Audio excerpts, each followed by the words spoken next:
My name is Andy Haight. I'm an economist at the U.S. Census Bureau at our headquarters office here in Maryland. And this afternoon, we are going to be walking through the finance and insurance data that we have released so far as part of the 2017 Economic Census. This webinar is part of a 20-webinar series. You can see on the slide that every Tuesday we're doing geography-based webinars, talking about the data that we've released for groups of states.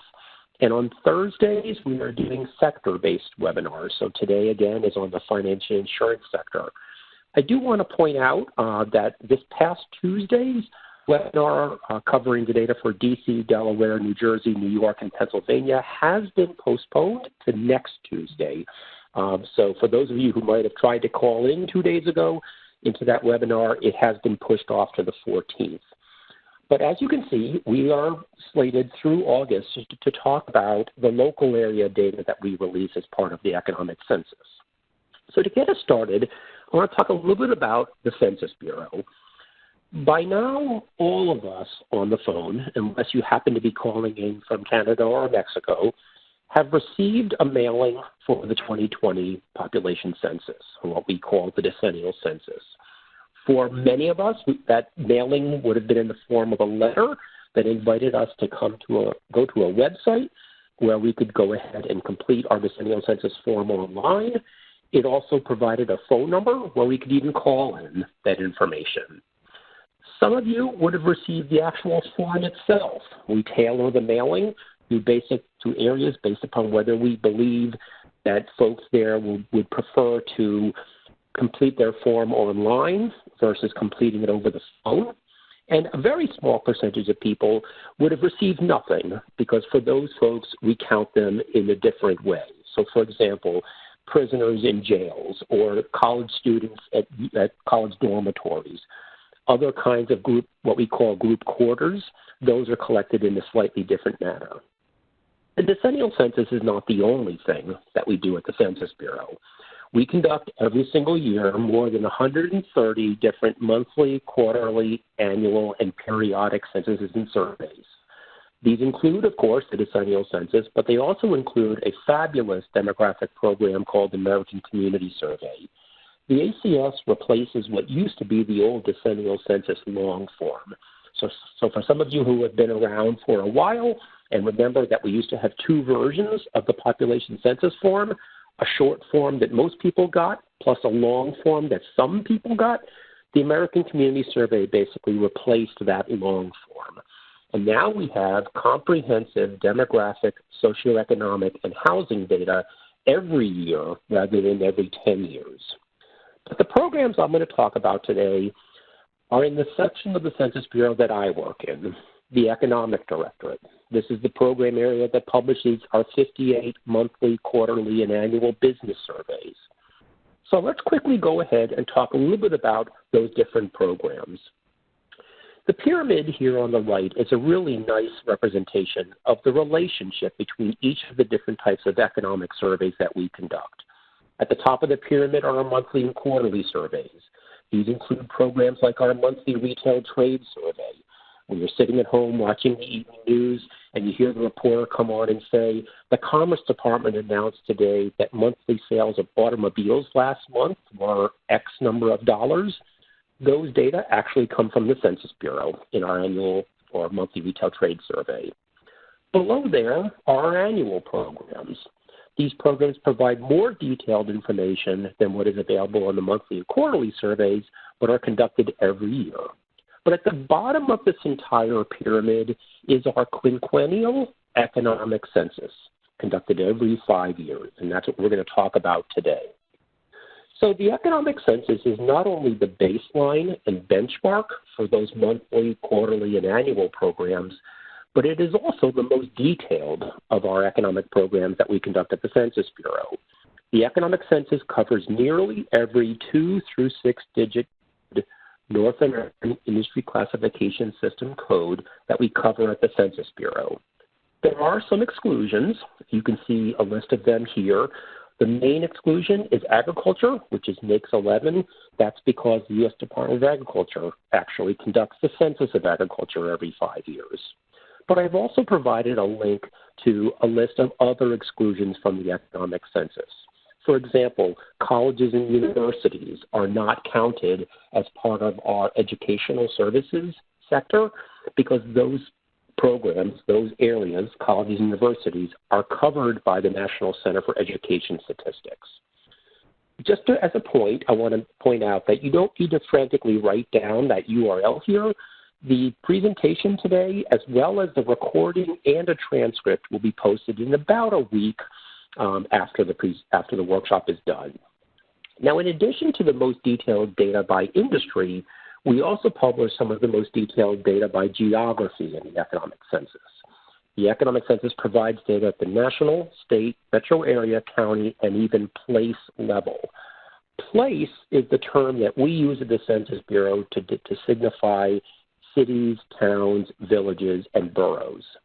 And places not only include incorporated areas, municipalities, but also what we call census-designated places, or CDPs.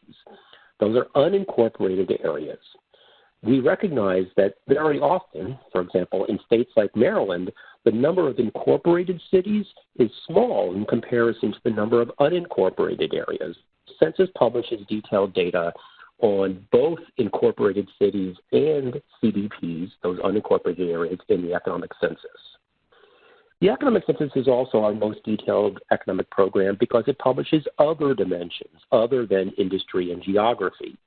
Users often ask me, Andy, does the census have data on small business? And my answer is always, yes, we do. But I want to know, what is your definition of small?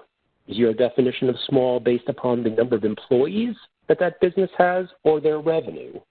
Is your definition of small based upon an individual business location or an entire company? In the Economic Census, we publish those size data in 4 different ways. Number of establishments by employment size and by revenue size, and number of companies by employment and revenue size. So if your definition of a small business is a location that has less than 5 employees, we have that data. If your definition of a small business is for a company, a firm that has less than $1 million in sales, we have that data too. Now, in addition to the business size data, we also publish data on franchise status. Franchising is not nearly as common in the financial insurance sector as it is in other sectors of the U.S. economy, but there actually are more than 300 industries that we publish detailed data in the Economic Census covering franchising. So that's great. Now, in addition to the makes, the geography, and the other dimensions, it's also our most detailed program because we publish over 200 unique data variables as part of the Economic Census. This includes basic statistics on the number of businesses, or what we call an establishment, employment, payroll, and sales, but it also includes industry-specific information. For example, in the manufacturing sector, we publish detailed information on the inventories of a business, their assets, their capital expenditures, etc. In the financial insurance sector, we do have some information on business expenses that is published as part of that program. Another thing that's unique about the Economic Census is the product lines data that we also publish. Product lines are the detailed products and services that businesses provide, and we tailor those product lines data based upon the specific industry. So, for example, the questions we ask a grocery store about the different products and services that they provide are very different than the questions that we ask a doctor's office. The grocery store, we would ask them questions on how much canned goods do you sell, how much packaged goods, how much poultry and beef, how much baked goods. Each of those different breakouts are a product line, and we have detailed information by industry, by product in the Economic Census. Later on in the presentation, we'll talk a little bit about the product lines data that are available for the financial insurance sector and some changes that we're implementing for the 2017 Economic Census. In terms of where you can go to get all these great data, they are being released now primarily in a brand new platform we have at the Census Bureau called data.census.gov. data.census.gov replaces the old American Fact Finder application, which was just actually retired on March 31st. In addition, we will be including the economic census data in our Census Business Builder data tool, and it's available in other Census Bureau tools as well. Now, at the very bottom of the slide, I do have a quick note here about some data that we publish on the race, ethnicity, gender, and veteran status of the business owner. Historically, we've had a survey called the Survey of Business Owners that was conducted on the same years as the Economic Census. SBO published detailed information on the race, ethnicity, gender, and veteran status of the business owner, as well as business characteristics. SBO was supplemented with the Annual Survey of Entrepreneurs, which, as its name implies, was an annual program. Both of these two surveys are scheduled to be replaced by a brand new program called the ABS, the Annual Business Survey. That survey is scheduled to be released in the middle of May, and it will now provide every year detailed information on the race, ethnicity, gender, and veteran status of the business owner. And I will tell you that if you browse that data, you will be very surprised to see some things. For example, it's not really a financial insurance issue or fact, but long-distance truck drivers that are women-owned businesses earn substantially more than their male counterparts. So just as an interesting fact for the day.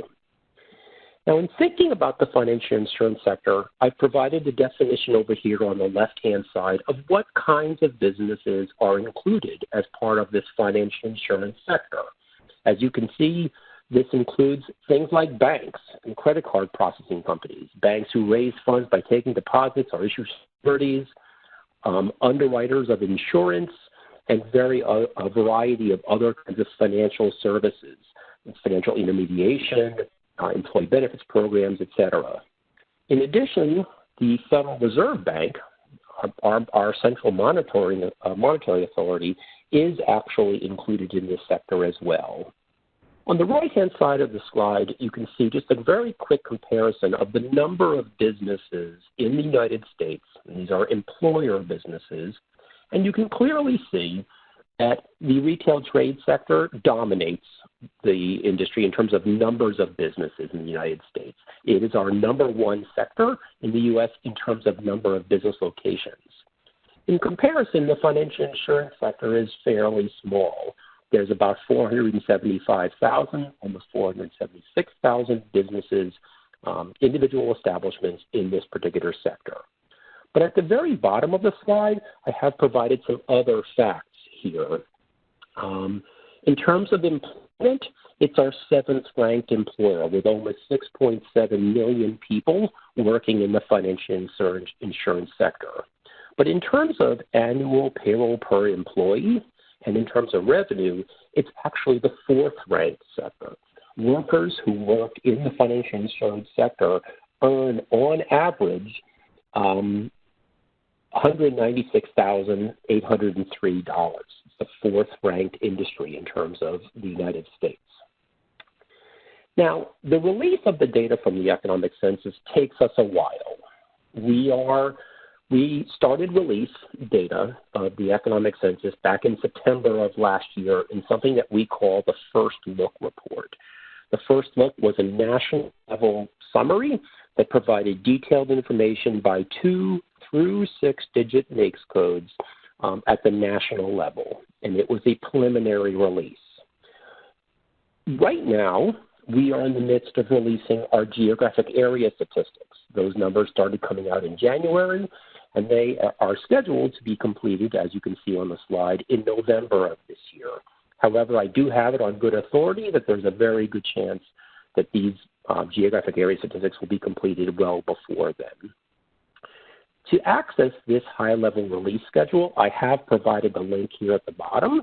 But what most users want to know is, when is the data for my industry, my sector, my geography going to be coming out? So to help those users along, we've created a resource page on our Economic Census website that provides information on the status of releases of data from the Economic Census. At the very top of this page is a what's been released Excel file that is updated every Monday, and that file has a full list of every state and sector combination that we have released so far. At the bottom of that page is an upcoming releases Excel file. That file gives you an update of what's coming in the next 30 days. But in between those two, what's been released and upcoming release, there is the graphic that is over on the right-hand side. This is a fully interactive infographic that we have on our Economic Census website that provides information about the states and sectors that we have released. This graphic is updated every Monday, just like the other Excel files. And as you can see on the map, we identify what states have been released so far. As a particular state gets released more and more data, the peach fill on that state starts to expand. When we have released all 18 sectors for that state, the entire state will be filled. So as you can see, we've released a substantial portion of the data from the Economic Census for these states. 14 of the 18 sectors are already released. You'll also note that we kind of release the data in an interesting flow. We start on the West Coast and on the East Coast and sort of work our way toward the center of the country. And users often ask me, Andy, why is it that you release the data that way? And the simple answer is crossover metropolitan areas. When we publish data for metropolitan statistical areas, we not only publish the metro area as a whole, but we also publish the data for each county that makes up that metro area. For metropolitan areas that are totally within a given state, it's easy for us to publish the counties and the metro together because they're all within the same state. But in the middle of the country and in many other areas of the country, metropolitan areas straddle state boundaries. For example, here in the D.C. area, the Washington, D.C. metropolitan statistical area actually straddles 5 states: D.C., Maryland, Virginia, West Virginia, and even Pennsylvania. So when we publish the data for the D.C. metro, we actually have to publish the data for those other states as a package. So that means we essentially have to sort of flow data out in chunks, and those chunks of data, if you will, are represented on this graphic. Now you'll notice at the very top of the graphic, there is a little drop-down menu where I have selected finance and insurance. This tool does allow you to go in and identify not only all of the sectors that have been released for a state, but for you to be able to find out what states have been released for a particular sector. So as you can see, I've selected finance and insurance. 55% of the data that have been released, that we have for the financial insurance sector, have been released. And one of the features that's really nice in this visualization is when you then go ahead and click on one of those states. Let's just say I want to look at the financial insurance sector in the state of Kentucky. If I were to click on the shape for Kentucky, the little hexagon for Kentucky, I would get a pop-up menu that would allow me to click on a link that would then bring me directly to the data for the state of Kentucky for the financial insurance sector in data.census.gov. It's like a shortcut. It's a nice quick bypass to allow you to get directly from this visualization right to the data that you care about. One quick point I want to make about that link is the link brings you to the state-level data for that particular sector and all of its industries within the sector. If you wanted to go in and look at counties within that state or cities within that state or metropolitan areas, what you would then do is you would use the geography menus in data.census.gov to change the geography from state, the default, over to whatever geography you want to. But again, it's a really nice way to get right to the specific data. Now, when we implement our economic census, there's a number of things that change every 5 years, and I want to highlight a couple of them right here. First is geography changes. As many of you know, the boundaries of cities and counties and metropolitan areas change regularly. The post office, for example, can change zip codes on a monthly basis. So whenever users are looking at data and are comparing the 2017 economic census to the 2012 economic census. They want to see how much did their economy grow in that 5-year period. I always tell them, please, please, please check our geographic area notes to find out if the geography that you're interested in comparing is in fact comparable. And I would even say that this comparison using these resources is important not only for Census Bureau data, but also for other data. I never cease to be amazed by users who do a comparison of data over a 10 or 15-year period and were unaware that the boundaries of the geography that they were comparing changed. So it looks like there's been this big growth in their particular state or their particular county, when in fact some large portion of that growth may be a statement of the boundary change, where the city boundaries grew. They annexed some neighboring land, and now that's why that geography has actually grown. For this particular webinar, we're going to be focusing on the NAICS changes that have occurred. Every 5 years, the North American Industry Classification System is updated on the same years, by the way, as we do the economic census. And just like with geography change, NAICS change is important to know too, because it helps you know whether or not that industry you're about ready to compare is in fact comparable. The third type of change is to our new NAPS system, the North American Product Classification System. This is a system that we will be using for the 2017 economic census to publish our product lines data. We'll learn a little bit more about that in a few minutes. And then finally, there's some other changes that we are making for the 2017 Econ Census. So let's talk a little bit about those NAICS changes. NAICS, for those of you who are not familiar with it, is the standard that we use to classify every business in the United States. Each individual business establishment gets assigned its own 6-digit NAICS code. And that assignment is based upon the majority of the products or services provided by that business. So let me give you an example. If I decided to retire from the Census Bureau and open a restaurant, I had a bar. And in most years, my restaurant sales, the sales of food in my restaurant, were greater than the bar sales, I would be classified by the Census Bureau as a restaurant. But if I happened to have a really, really good bar year where my restaurant didn't do quite so well, but everybody really wanted to hang out at Andy's really cool bar, I would actually switch classification. Business would no longer be classified as a restaurant.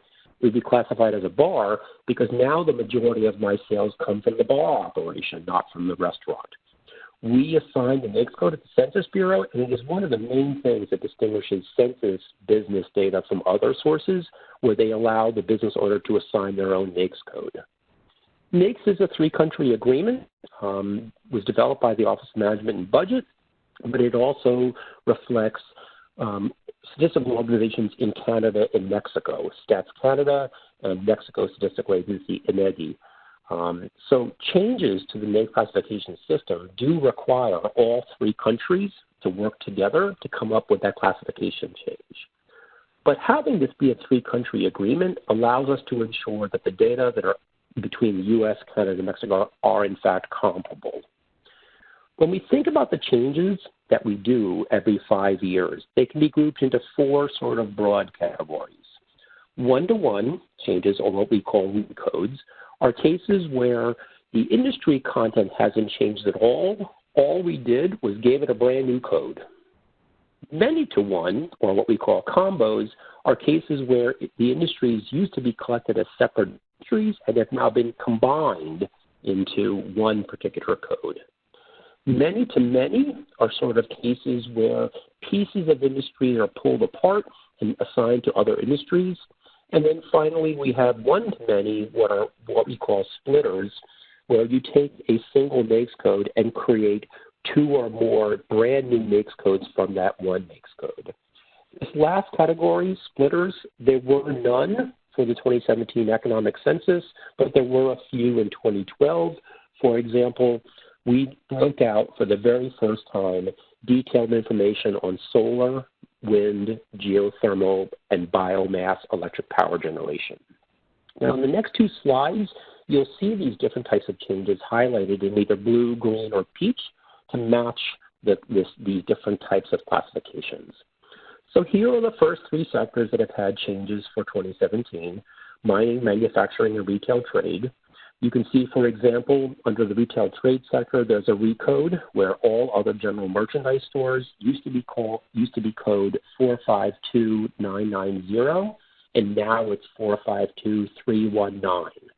So if I was trying to find data in our 2017 economic census on other general merchandise stores, and I was looking for that old 990 code, I wouldn't find it. Okay, you need to know these. These green ones, again, are the combos. On the right-hand side, you can see in the manufacturing sector, we have combined the negative codes for household cooking appliance, refrigerators, laundry equipment, and other major household appliances into a brand new code for a total code for major household appliance manufacturers. Typically, these combinations occur because of industry decline or because the number of companies that are involved in each of those different industries has declined to the point where we can no longer publish detailed data without disclosing the privacy of those businesses. And that's pretty much the case of what happened with household appliances. On the next slide, we see that the information, real estate, and professional, scientific, and technical services sector also had some changes. But I wanted to point out that there were no changes to the NAICS classification system for the financial insurance sector. So that means that the data between 2012 and 2017 are completely comparable.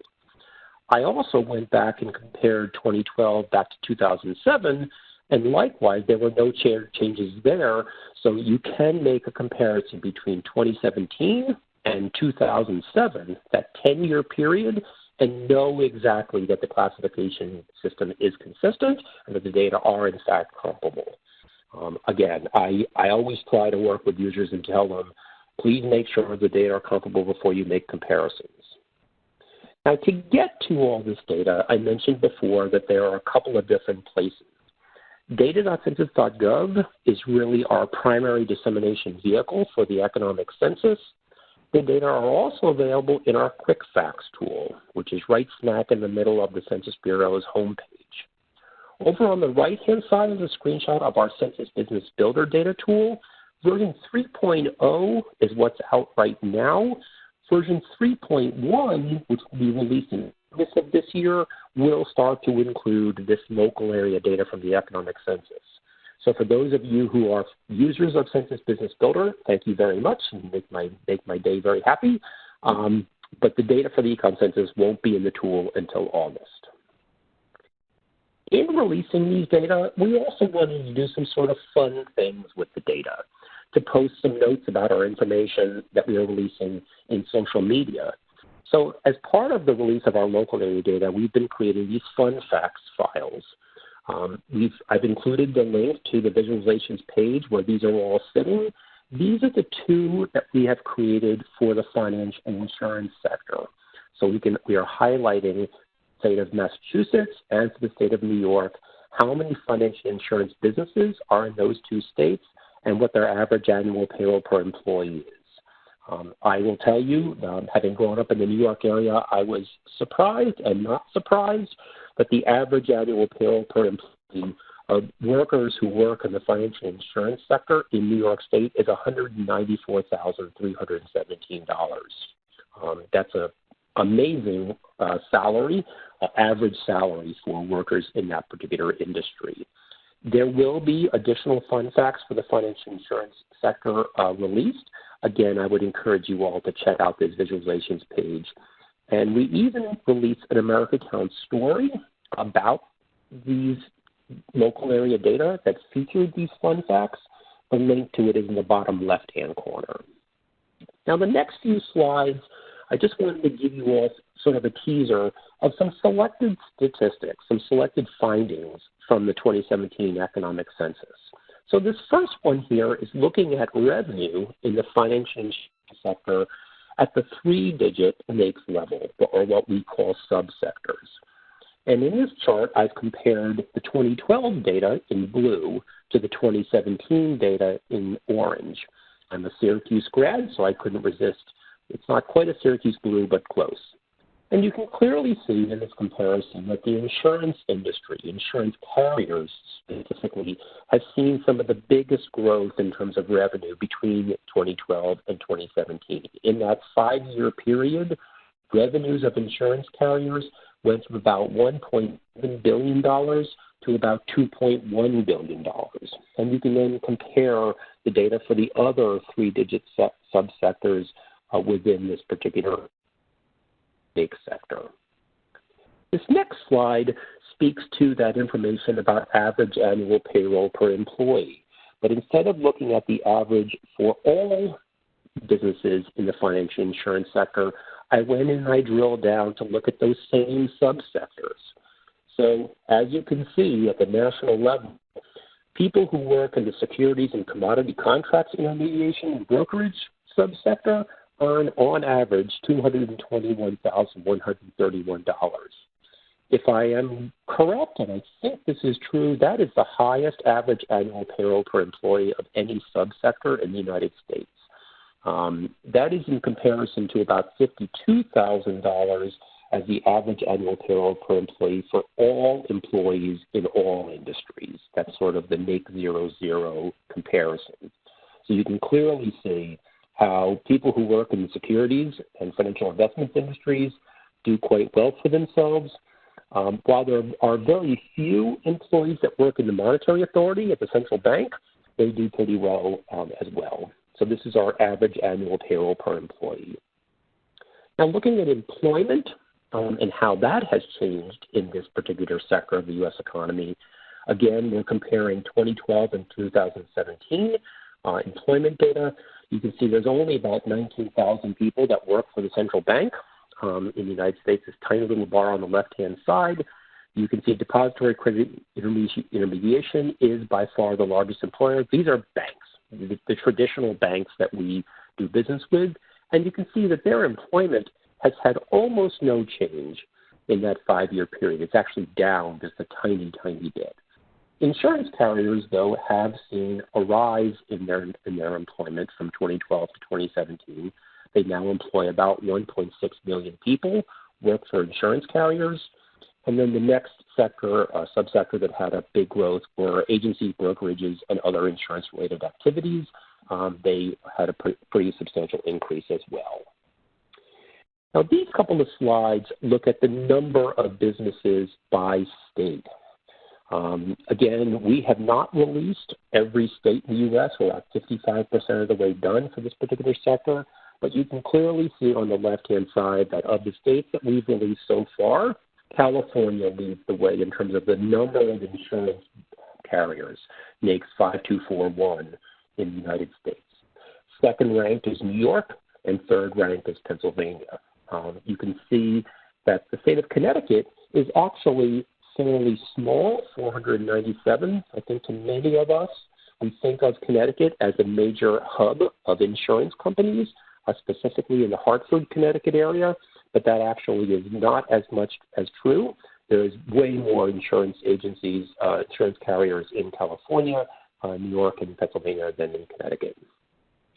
Now, for New York, I then took that 1,577 businesses in New York State, and I then drilled down to the individual subsectors within the financial insurance industry, just to kind of compare how does the insurance carriers industry in New York compare to the other sectors in New York. So you can see over here on the right-hand side, here's that 1,577 insurance carriers in New York State. It's actually a fairly small sector in comparison to agencies, brokerages, and other insurance-related industries, and in terms of depository credit intermediation and other financial investment activities. Those are the 3 largest subsectors in New York State. Now, one quick point I want to make about our local area data is, once again, I'm showing state-level data here. You could then also drill down and find out what counties in New York are really dominant in terms of banking or in terms of insurance agencies. That's available as well in the Economic Census. So let's talk a little bit now about what's coming after we complete the local area data. As I mentioned before, we are implementing a brand new classification system called NAPS, the North American Product Classification System. This is the system that we are going to use to disseminate our product level data, the product lines data. Those data are scheduled to come out in November of this year, and I have provided a link to our NAPS website where you can go and learn more about what this NAPS data is going to look like. At the very bottom of the slide, I've included a screenshot from our old American Fact Finder application showing a couple of key product lines that we published in the 2012 Economic Census. So you can see of the 1.7 trillion, of the $1.7 trillion published in this particular industry by insurance carriers, about $655 million or billion dollars was earned in terms of underwriting services for health and accident insurance, and this is the net premiums that businesses earned. Second ranked for about almost $253 billion is underwriting services for pensions and annuities. These are the fees that these insurance carriers earn to underwrite services in their underwriting services for pensions and annuities. So you can see this is just a little sample of some of the top product lines that are published for this industry. I would encourage you all, again, to check out that NAPS website to learn more. After we release our NAPS data, the product lines data, we will then release those establishment and firm size reports. Those will flow out between November of this year and September of next year. And finally, at the very end, we will release what we call our miscellaneous subjects tables. These are some detailed statistics that include some really unique information that is tailored to specific industries. In the financial insurance sector, we are going to be publishing miscellaneous subjects data on the insurance agents and brokers, on exported services, on type of loan service income, and a variety of other types of breakouts that you can see here on the slide. So these are some really nice detailed tables that look at things like how many insurance agents and brokers are there amongst that total employment. So how much of that employment is agents and brokers versus other types of workers. So to summarize, the Economic Census provides an amazing wealth of business data. Even having been at the Census Bureau for more than 30 years, I still am astounded by the types of information that we have in the Economic Census and how hard our analysts work to actually ensure that data are accurate. I would encourage you all to check out the Economic Census website at the URL provided to learn more about the Economic Census. These data are coming out on a flow. It takes us almost 2 years to release all the data as part of the Economic Census. So again, I would encourage you all to bookmark that releases page. I provide the link here again too, where you can go in and actually view where we are in the flow of data. When you're making comparisons, please, please, please make sure that what you're comparing is comparable. Make changes every 5 years. Here's a link to the NAICS website. Again, on the financial insurance sector, there were no changes, so the data are comparable. Last 2 points here is that the data are now being released on our new data.census.gov platform. If you are not familiar with this, I would really encourage you all to get in there and check it out. We also have some really nice tutorial videos and flyers and other materials to help you all learn how to use this platform. I would mention that this platform is a work in process. It will continue to evolve as people use it. So as you're using data.census.gov, if you have comments on how it works or maybe doesn't work for you, please, please, please use that send feedback link that is provided. And again, we've got lots more data coming. The product lines data, the size data, and the miscellaneous subject tables, miscellaneous subject data will come out after the local area data are available. So with that, operator, let's go ahead and take some questions. I know that I did see my chat box pop up periodically during the presentation. So one of my colleagues, Linda Lee, has been monitoring the chat. So hopefully we can talk about some of those questions that came up via chat, and then we'll take the questions from you over the phone. Thank you. As a reminder, if you would like to ask a question via your phone line, please unmute your phone, press *1, and state your name when prompted.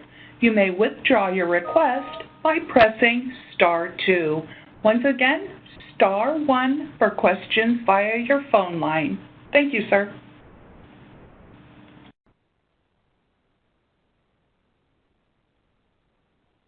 Linda, did we have any questions that you can read back to me from the chat?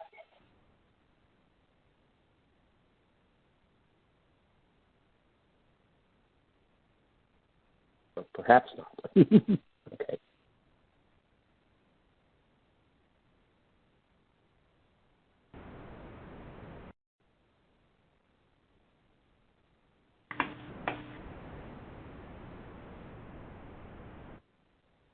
And sir, we do have questions now queuing up. Would you like to start taking phone questions?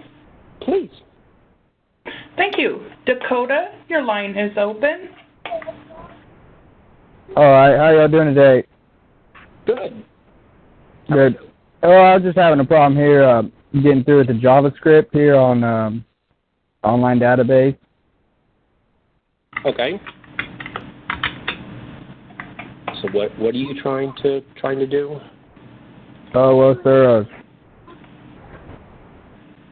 I went to the WebEx app on my tablet,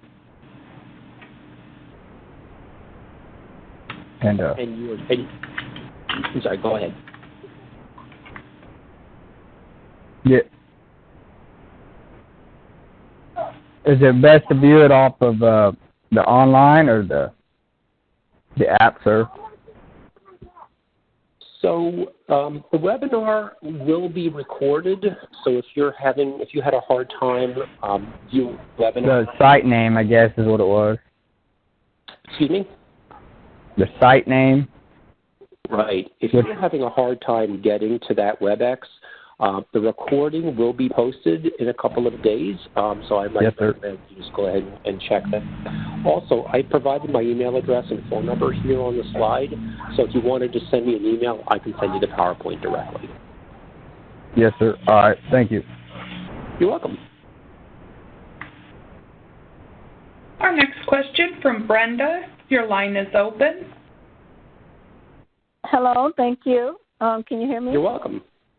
Yes. Yes, thank you. I was able to join you. I couldn't get on the WebEx either. I joined a little bit late, so I'm not sure. You may have already touched base upon this, but I wanted to find out, do you have any hospital data? Like, can you find hospital businesses on this site? So, yes, hospitals are covered by the Economic Census. They actually are part of our healthcare and social assistance sector. And actually, if you'd like, we actually already have done the webinar, I believe, for the healthcare sector. Let me scroll back up to that slide right at the very beginning of the presentation. Actually, no. May 7th will be when we will have the webinar specifically on the healthcare and social assistance sector. Hospitals are included in that data. And one of my colleagues is actually going to be doing that presentation, and he's fabulous.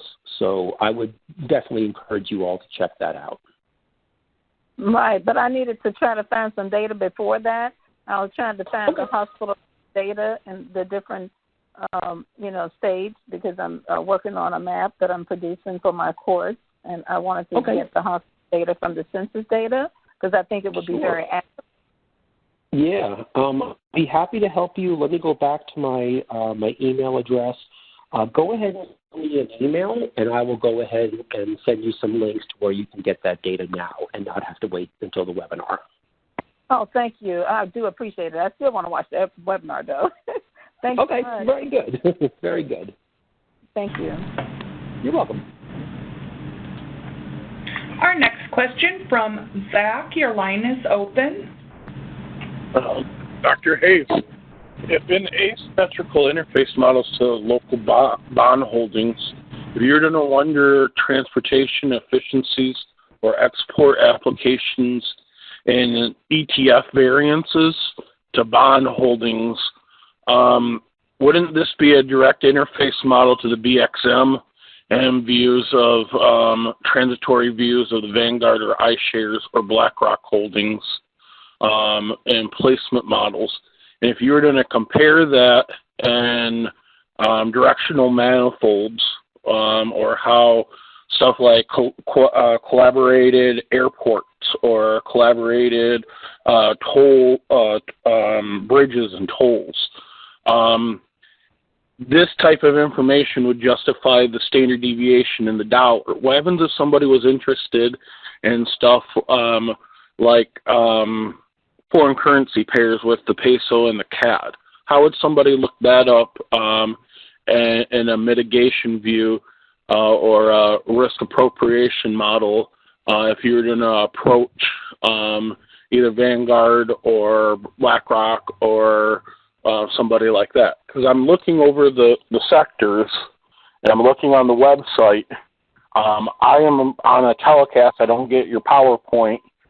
I found the healthcare thing, but when I'm going to the Explore doc, combine that data and a view approach. How would I do that, sir? Right. So that's a fantastic question. My guess is for the purposes of this webinar, it's probably a more detailed answer than what I can give you over the phone. So maybe why don't you either give me a call at the phone number I provided or send me an email and we can talk about that. What I will point out is that the data that a lot of the data you just talked about is actually split between our economic census that covers private sector businesses and our public sector program that covers governments. So I think some of the information you may be interested in is actually going to be in both of those places. But again, it's a really detailed question. It's probably best for me to just do it with you in person. Okay. Thank you, sir. I would still need your phone number if you could please provide that again. Sure. So it's on the slide right now. My direct phone number is 301. 1 moment, sir. Oh, sure. I don't have access to the webinar. OIG members understood 40 versus 42 USOs. If you're in a 1 to 24 USOs in view of the bird canon laws, to transitory application and the Commerce Clause to view of the dormant clause. Sorry. Right. Okay. So did you want to write down my phone number? 301 763 6747. Thank you, sir. You're very welcome. As a reminder, if you do have a question, please press star 1 at this time. Next question, Michael, your line is open. Yes, hello? Yes. Hi there, sir. I joined the meeting a little bit late and was just wanted a reminder of if I may email you for the slides to the meeting. Right. So we will be posting the slides, the recording of the presentation, and the transcript in about a week. But if you want to email me directly, my email address is andrew.w.haight, it's H-A-I-T, @census.gov, and I can go ahead and just email you the PowerPoint file. Thank you very much, sir. Have a nice day. Yep, you too.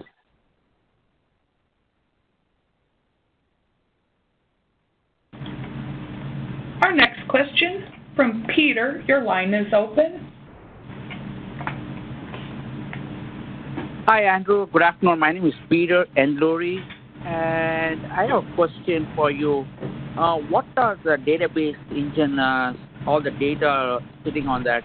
Is it Oracle or SQL or Teradata or DB2? Right. So the data.census.gov platform that we are releasing all of our economic census data on is an Oracle database that is presented in the form of an application programming interface, so an API. We put the data in the API not only to make it easier for our data tools to pull that data in dynamically, but also for our users to be able to go in and access that data and not actually have to archive it themselves. So, for example, if you were building your own particular platform, your own dashboard, let's say, and you wanted to ingest some Census Bureau business data in your tool, you can actually connect your platform to our API, and it'll pull that data in dynamically. It's a REST service, basically. So we're really putting a lot of resources into having our data in the API because, again, for our users who want to consume the data in a bulk fashion to get it that way. So it's right now on-premise, all the data, not in the cloud. So right now, that is true, but we are actually looking at cloud services to host the data as well. But our on-prem servers are actually completely open to the public. There's no private data stored in that API. There's no Title 13 privacy protection data. It's all public data. Oh, okay. So you eventually might move this data into cloud? Yeah, we are investigating at Census cloud options for a lot of our not only data repositories, but also our tools. The Census Business Builder tool that I mentioned during the webinar, that presentation is actually hosted out on AWS West, Amazon Web Services, and it's a cloud-hosted application. We did that primarily for performance. The cloud hosting is so much faster than if we were hosting that application ourselves on premise. Oh, okay. Because I'm a back-end person. I worked on a cloud and on-premise AWS, Azure, and Cloudera, NoSQL databases. Right. Hmm? So Yeah, thank you very much for your answer. You're very welcome. I'm you. So I have any questions, I can send an email to you, as well as yes. If you need any help on the database and anything, let me know. I can help you. Sure.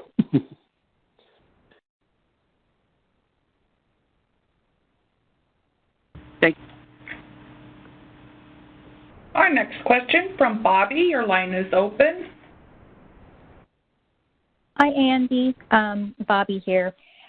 I'm quite a novice here in this, but when I saw the email to join in on this webinar, my husband and I are actually an independent. We have an independent financial advisory business, right? And I was wondering, as far as like, say we're thinking of, again, this is probably like just low on the advanced here, meaning the question here, but is there data that we can actually use to possibly, if we're trying to market maybe to some folks in our neighborhood or a particular neighborhood? Is this a little off topic? No, it's actually very much on topic, and I'll say it's on topic for two reasons. First, you bring up something that I failed to mention during the presentation. I'm glad you actually brought it up. The Economic Census covers what we call employer businesses with one or more paid employees. But we also publish data on the financial insurance sector for self-employed people like yourselves, folks who don't get a W-2 from their employer, but instead get a 1099 and report their income on the IRS 1040 Schedule C or Schedule SE. There's actually 10 times more independent real estate agents and independent financial consultants than there are paid employees. So you are in very good company. There's a lot of people like you and your husband in your industry. And the data tool that I talked about, Census Business Builder, was specifically designed for entrepreneurs and business owners like you. The tool would allow you to go in and not just look at the business data for your type of business, but also look at the demographics of your customers. So let's say you specialize in a certain type of financial investment, and you think that that investment is primarily geared for people of a particular household income level. You know, it's not for sort of the entry-level investor. They're more a higher end. You can use Census Business Builder to find individual census tracts, very detailed geographic areas in your community that you could then do a targeted marketing to, because in that area you've got a high number of people of that particular economic class, if you will. If you'd like, I can actually walk you through Census Business Builder. My email address, again, is here on the slide, andrew.w.haight. So please go ahead and send me an email, and we can set up actually a quick call to walk you through the data tool, because I think you'll actually be pretty happy with what you can do with it. Oh, that sounds, that's perfect. So, okay, good. I felt it was a little bit of a novice question, but that's okay. That's good. So thank you. I will do that then. Again, my name is Bobby, so you'll see my email has my name on that. So awesome. Thank you, Andy. You're very welcome. Thank you. Mm-hmm. Our next question from Lynn. Your line is open. Thank you. Early in the presentation, you talked about data that was excluded, and you said that the education data is excluded. What exactly is excluded? Does it include the population information, the employment information? If students are working in the community, is that included? What is excluded exactly? So what I was saying was when you look at all of the industries that are covered under the North American Industry Classification System, there are some of the more than 3,400 industry codes that we don't include in the scope of the Economic Census. That means the Economic Census does not cover those types of businesses. The biggest part of the exclusion, the biggest sector that we don't actually cover in the Economic Census, I mentioned, was agriculture, farms. We don't publish data on farms at the Census Bureau because the U.S. Department of Agriculture does. There's no sense us burdening a farmer or a rancher with a census form when they are also reporting that same type of data for their business to the Department of Agriculture. So we don't cover farms. When we were talking about educational services, I mentioned that that's another one of the sectors that we don't fully cover that entire sector. We cover, for example, truck driving schools and airline or air flight training schools, and we cover a variety of other sort of technical types of schools like that. But colleges and universities, the schools themselves, are not covered in our educational services sector data because those businesses, remember, a college and university is a business just like other kinds of businesses. Those businesses are actually covered by a survey at the National Center for Education Statistics. So it's not really about the students. We have plenty of data, demographic data at the Census Bureau on college students and where they're going to school and what their socioeconomic information is and do they have a job and things like that. We have plenty of demographic data about students. I was actually talking about the fact that the Economic Census doesn't include the universities and colleges themselves. They're not actually covered by the Economic Census. So sorry for the confusion.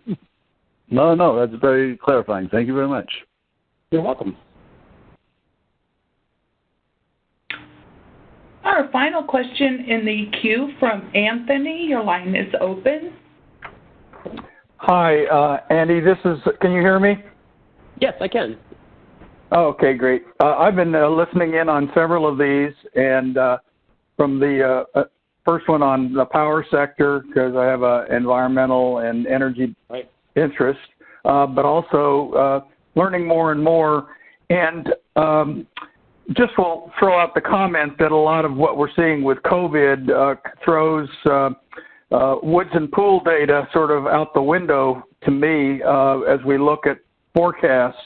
And so as a researcher at a university, which unfortunately, as we just found out from the last comment, sort of leaves us in the lurch as far as looking at local domestic products and things like that. What if you have an interest in the shock, the economic shock, and you want to look at an area of widespread geography, and you have something like the Data Builder, data.census.gov, or the Census Builder Opportunity, Census Business Builder?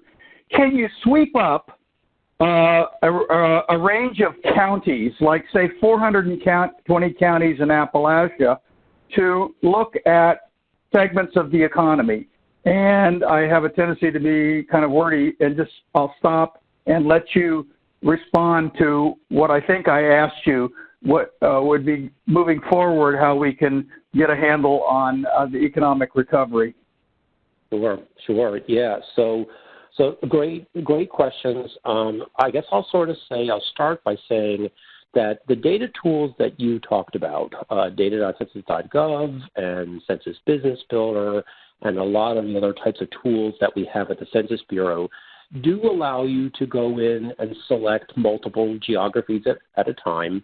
You can select all the counties in a state or all the counties in a particular region, and it will allow you to go in and download and look at the data for the businesses in those counties.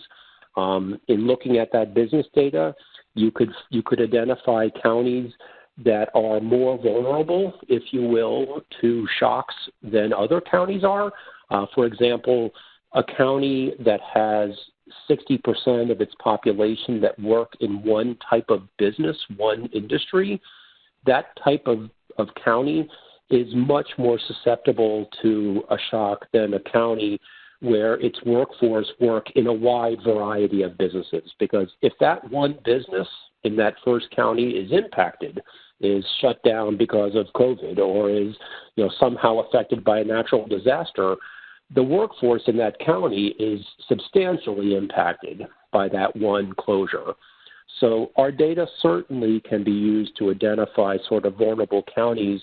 And what I will say that may actually make you extra happy is that we actually recognize how valuable that data can be to identify those vulnerabilities, and specifically for COVID, because we are actually going to be releasing, fingers and toes crossed, tomorrow afternoon or latest Monday morning, a brand new census data tool that specifically is targeted for COVID-19, that presents selected demographic and business data to help policymakers make informed decisions about the workforce that are in areas that are being impacted. Knowing something about the demographics of the people that live in a particular area. I'm sure that some of us on the call today heard the report yesterday that African American Black households tend to be impacted more by COVID than other groups. Where are those households located? What's going on there that's making that happen? There's probably multiple factors that may be affecting that. This platform will allow you to go in and browse the data to see that. Now, obviously, a lot of the data that we have at Census are historical data. The Economic Census data that we've been talking about today is from 2017. It takes us a while to do a complete census of every business in the United States. But we are publishing monthly data, those monthly surveys that I mentioned at the beginning of the presentation, that will begin to measure the impact of COVID on our economy. Right now, the latest data that we have available is as of February, but once we get the March data out, you will begin to see an impact of what's been happening in our economy, and you'll be able to go in and actually see what industries within those different sectors, like our restaurants being impacted more, our fast food restaurants being affected more or less than sit-down restaurants. It's probably the opposite. Sit-down restaurants are probably being affected more than fast food, because fast food probably has more of a capacity to have drive-through, and therefore they're able to stay open, whereas a lot of other regular sit-down restaurants that never offered delivery or carry-out service, they're closed. They can't operate. So Yeah, we have a lot of data at Census. Other federal agencies, like the CDC, are actually using census data today to help guide their decisions on things. So yeah, it's a very, very interesting time that we are in. Thank you so much. I feel vindicated, but somewhat frustrated working from home on this. You and me. I think we're in good company too. I'd like to email you about this. Please do. And sir, we did have one other question queue up if you'd like to take it. Sure. Yeah, I'll take one more. Gwyneth, your line is open. Hi, thank you, Dr. Haight. You had mentioned, I believe you were talking about classifications, something about wind energy, and I didn't catch everything that you had said about that. Would you be able to restate that? So when we were talking about how the North American industry classification system gets changed every 5 years, I was talking about the types of changes that occur. We have these combinations where industries get combined together. We have industries where pieces of industries get pulled around and plopped into other industries. The type of industry change that you're talking about is what we would call a splitter, where historically we had published one code for a type of operation, types of businesses, that now, because that industry has matured so much, now we can actually break that one code out into multiple codes. So, for example, 10 years ago, there were very few solar, wind, geothermal, and biomass electric power generation businesses. Many people have solar panels on their roofs, but that's used to generate electricity for their house, not for an entire neighborhood or an entire county or an entire metro. There were very few of these large-scale power generation companies that were using solar, wind, geothermal, and biomass. Well, that's now changed a lot. So last census, for the 2012 Economic Census, we, for the very first time, published brand new data specifically broken out for solar, wind, geothermal, and biomass electric power generation, because those industries have matured, have grown so much, not just in states like California and Arizona, where you have wind and sun, but in a lot of other states. There's a very large wind farm off the coast of Maryland. So those industries now have their own presence, their own NAICS codes, and we now have data for the very first time for those new industries. So that's what we were talking about. All right, thank you. That's wonderful. Thank you. You're welcome. No further questions from the phone line, sir. Okay, great. Well, thank you, everybody, for taking time out of your busy days. Sorry for running a little bit late. Hopefully this was very useful. Again, I would encourage you all to check out the recording when it's posted, and also come back and check out our other presentations. So thank you all very much, and have a wonderful afternoon.